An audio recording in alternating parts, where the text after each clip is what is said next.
चाहिँ गाइस पानी पर्दैछ यता। पानी परिसकेर चाहिँ हेर्नु चाहिँ जमिनहरू भिजेर चाहिँ यस्तो भइसक्यो। चाहिँ हाम्रो इस्कुसको मचान हो। यो चाहिँ एमजी नरेगाबाट हाम्रो बनाइदिएको हिजोस्ति बनाइसकेको यो सबै। अनि हाम्रो अब यो चाहिँ इस्कुसको मुन्टाको लागि चाहिँ राम्रो भयो, इस्कुसको लागि। अन्त हिजोस्ति हामीले जो गोरु जोतेर मकै छरेको थियौँ त्यसको लागि साह्रै राम्रो भयो। पानी पर्दैछ, अघि त निकै ठुलो पर्यो, हावा पानी निकै आयो। अहिले चाहिँ माटोहरू हेर्नु त मकैको लागि चाहिँ दामी नै भयो। अब म चाहिँ घाँसमा जाँदैछु, साह्रै चिसो हुन्छ, घाँस पनि सकिसक्यो।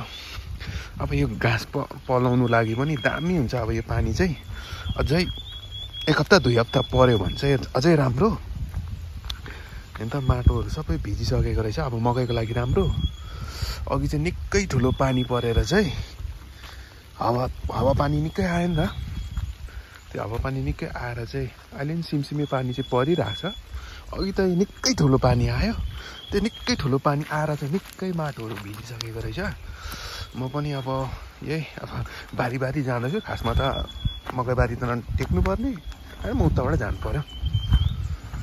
हेर्नुहोस्, अब यस्तै हो, बस्तीमा कामै गर्नुपर्ने, कोही बेला मल बोक्नुपर्ने। अब मकै छराई हुन्छ, सिमी रोपाइ हुन्छ, घाँस कटाइ हुन्छ। पानी झरीमा यस्तै हो मौसम। अनि पानी चाहिँ परिरहेको छ है। यो चाहिँ ठुलो ट्याङ्की हो, 6-7 घरको लागि चाहिँ यो पानी।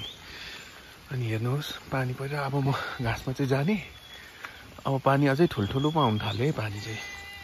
हेर्नुहोस् माटो त निकै भिजिसकेको रहेछ। यस्तो छ ठाउँ। अब परवारी पानी परिरहेछ। निकै रमाइलो दिन भयो। पारी रमाइलो सिनहरू नै भइरहेको छ।